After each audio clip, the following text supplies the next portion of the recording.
Cláudio Mairovich é recebido em Botucatu no encontro One Health, One World, isso, né? Cláudio, você poderia inicialmente se apresentar, comentar a sua inserção profissional hoje?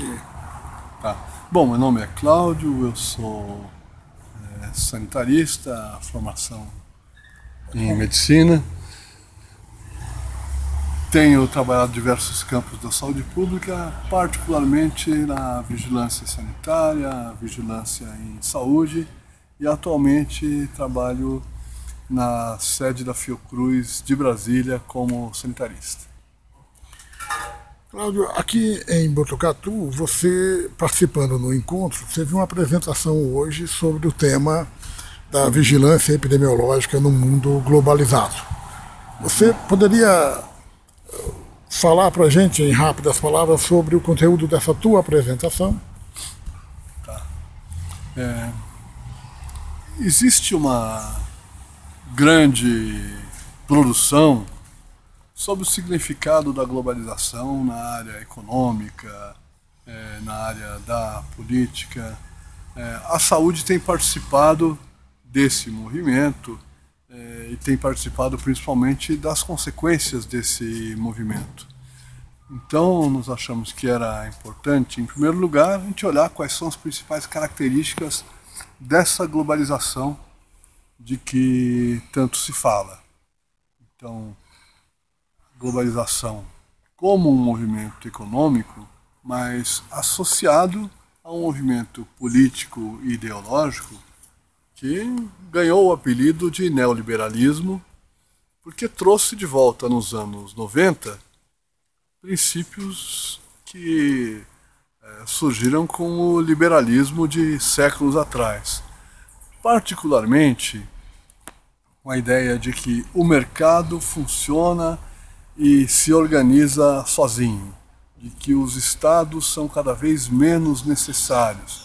Portanto, como consequência da expansão dessa ideologia e dessa política, há uma pressão para a redução do tamanho dos estados, redução das políticas públicas ao minimamente indispensável, e crescimento dos grandes conglomerados econômicos, sejam eles produtivos ou financeiros. Nós temos hoje uma realidade em que grandes empresas que atuam no mundo inteiro deixaram de ser as empresas especializadas em determinado ramo ou determinado produto. Então nós temos empresas hoje que trabalham desde a produção de automóveis até a produção de equipamentos médicos ou de alimentos, de medicamentos. Isso significa uma concentração enorme de poder econômico e, portanto, de poder político, inclusive muitas vezes com capacidade de impor aos países mudanças nas suas regras de funcionamento da economia, regras de proteção da saúde. Isso tudo tem consequências enormes na vida das pessoas. A gente interrompeu, Cláudio, você estava falando da globalização e das suas diversas dimensões e impactos. Então, nós temos, quer dizer, nesse movimento da globalização econômica, então, uma padronização do que se consome, do que se vende no mundo inteiro, praticamente.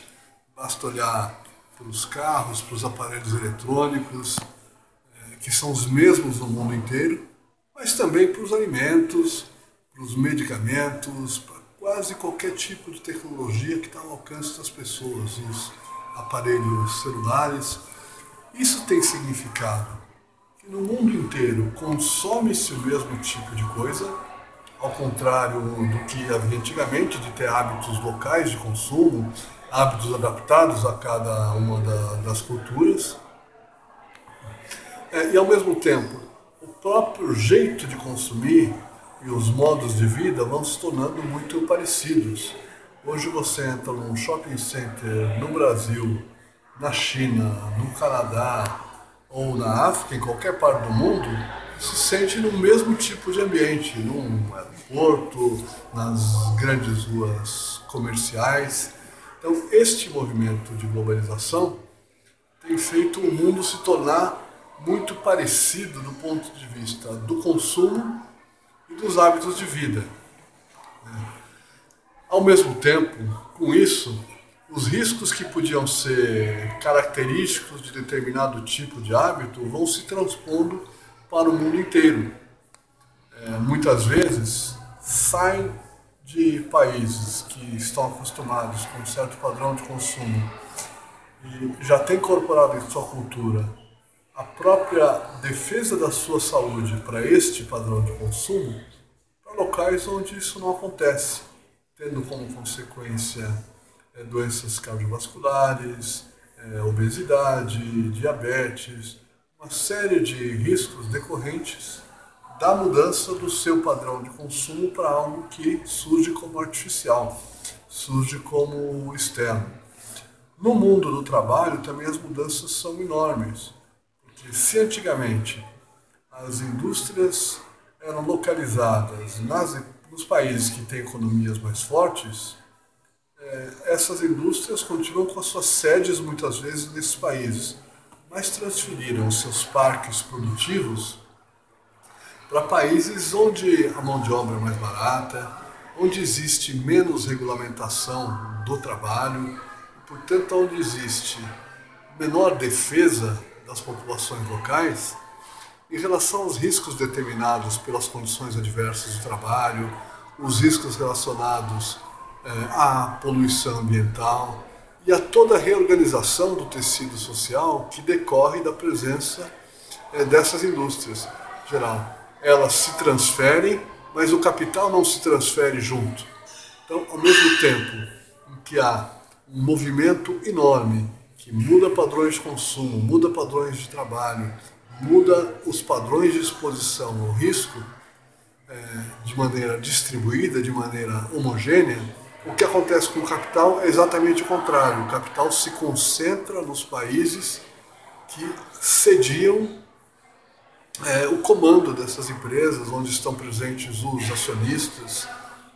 Isso traz uma iniquidade muito grande. A capacidade das populações que são expostas a esses riscos novos para se proteger deles, ao contrário do que se esperaria, ao invés de aumentar, elas diminuem. E muitas vezes isso caminha junto com alguns dos princípios da ideologia neoliberal, que retira das pessoas o apoio que o Estado deveria lhes dar, na forma de atenção à saúde, de educação pública, de seguridade social, de previdência, de tudo aquilo que deveria garantir condições de transporte, moradia, limpeza urbana. Em sua apresentação hoje, você comentou o exemplo de Serra Leoa em relação à epidemia do Ebola. Justamente, nesse sentido. Nós tivemos, nos últimos anos, algumas epidemias que alcançaram o mundo inteiro, são chamadas pandemias, em geral relacionadas a uma outra face da globalização, que é a circulação rápida de pessoas e de produtos que muitas vezes levam junto agentes infecciosos e, portanto, expõem populações que estão do outro lado do oceano. Na hora em que uma doença dessas chega a um país que tem sua economia forte, tem um sistema de saúde forte e organizado, ele consegue ter um tipo de defesa, um tipo de reação que lhe permite conter a propagação desta epidemia. Quando atinge um país frágil, um país que já tem o seu sistema de saúde, por exemplo, historicamente deficiente para atender as coisas corriqueiras, isso significa uma tragédia, porque além de desorganizar o sistema de saúde, que não consegue atender adequadamente aquilo que ele atendia antes, ele é incapaz de responder ao novo desafio. Uma das grandes epidemias que nós tivemos nesse período foi pelo vírus Ebola em países do oeste africano. O que aconteceu em muitos serviços de saúde foi que eles fecharam, porque o serviço não tinha recursos e não tinha condição mínima para dar proteção para os seus próprios profissionais. Então, muitas vezes, os profissionais adoeceram e os que restaram fugiram, muitos morreram, porque os serviços não estavam organizados para isso.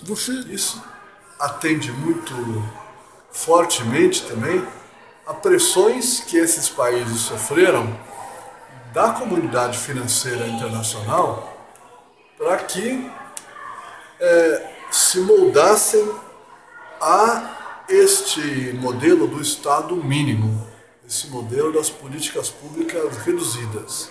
Serra Leoa, por exemplo, que esteve no epicentro da epidemia de Ebola, teve durante muitos anos um apoio do Fundo Monetário Internacional, especialmente a partir da década de 90, quando se tornou mais forte e mais difundida a ideologia neoliberal. O fundo impôs ao Estado de Serra Leoa limites para que ele reduzisse os gastos públicos, reduzisse a quantidade de pessoal nos serviços públicos. Para se ter uma ideia, a quantidade de trabalhadores comunitários da saúde foi reduzida a menos de 1/5 ao longo de uma década. Então, na hora em que a epidemia atingiu fortemente esse país, ele não teve capacidade de resposta. Então, esta conexão ficou muito evidente, a conexão entre um modelo econômico que o país foi obrigado a assumir, caso contrário ele não teria financiamento internacional, e a sua fragilidade para responder a esse tipo de ameaça. Tem havido iniciativas importantes na defesa, no contraponto, em especial na construção de capacidades dos países por organismos multilaterais e de cada país para detectar, avaliar e reagir rapidamente à entrada de novos agentes, ao risco de surtos e epidemias. E o grande temor mundial que existe atualmente é em relação à gripe aviária, que tem se expandido lentamente no Sudeste Asiático, atingindo fortemente as criações de aves, muitas vezes significando sacrifício, o abate de milhões de aves para tentar conter a expansão da doença entre aves, mas que é uma ameaça enorme para a população humana. Então, essa articulação entre os países tem olhado para isso na tentativa de, do ponto de vista internacional e dentro de cada país, aumentar a capacidade de detecção e de reação rápida. Reação essa que pode variar segundo o tipo de ameaça. Pode ser uma reação utilizando vacina, uma reação por isolamento, mas principalmente uma reação que não pode prescindir de serviços de saúde organizados e financiados para terem o seu funcionamento contínuo, de planos que analisem os diferentes cenários que são possíveis com a entrada de agentes infecciosos novos, para que isso não surja como uma surpresa e que só depois de iniciada a emergência, cada serviço e cada instituição vai pensar o que fazer. Então esses planos devem ser feitos previamente e prevê, em especial, a participação dos diferentes atores que são muito além daqueles que habitualmente atuam na área de saúde. Os atores da área de meio ambiente, de agricultura, de defesa civil.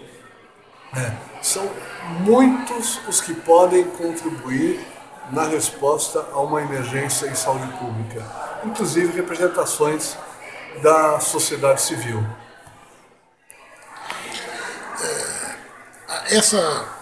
Esse momento do pensar a resposta, né, sempre muito associado ao contexto político também, as possibilidades e quais são as forças prevalentes no país, né, é que talvez você comentou na sua fala como um momento de preocupação, né? Como você vê Então,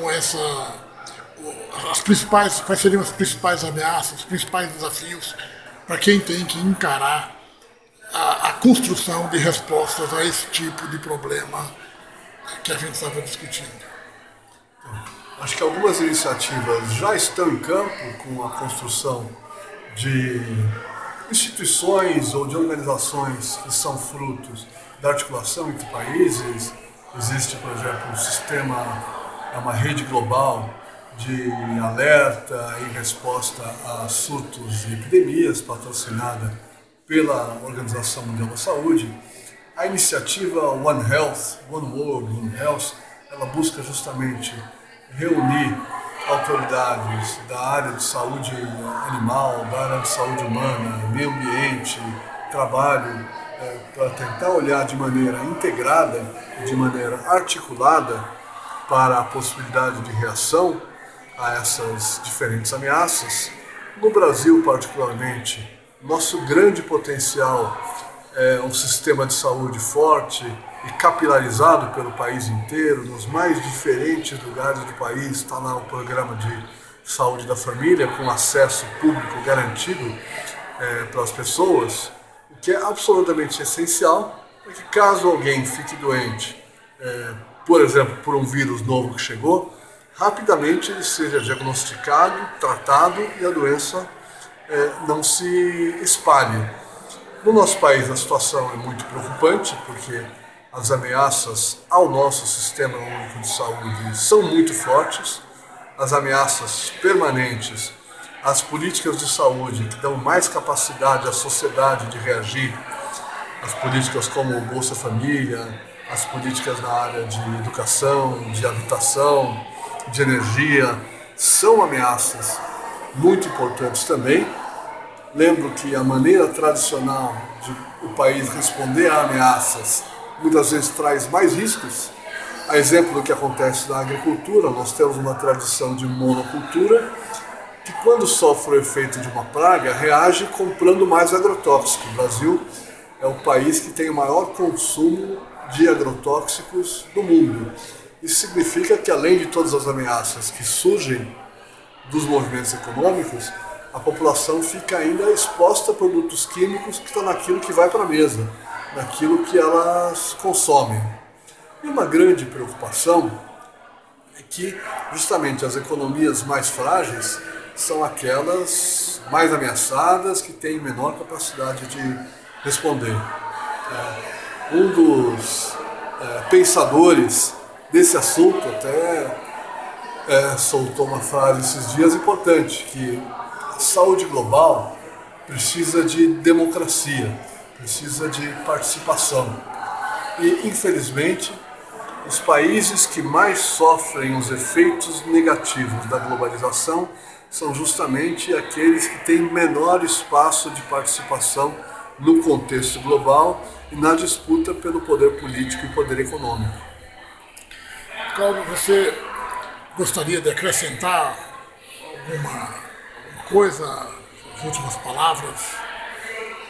Não, eu acho que nós vivemos hoje um momento de muita preocupação. Nós temos certamente muitos efeitos interessantes para as pessoas da globalização. A internet é fruto disso, então a conectividade rápida, mas ao mesmo tempo os riscos são enormes. As pessoas estão expostas a esses riscos todos relativos ao consumo, ao modo de produção, mas também aos riscos, inclusive, do sofrimento mental relacionado a isso. Hoje tudo é instantâneo, o sofrimento também é instantâneo, então a doença mental, a depressão, o suicídio são coisas que têm crescido em proporções enormes. Nós não temos sabido ainda nos preparar e reagir à altura desses novos desafios.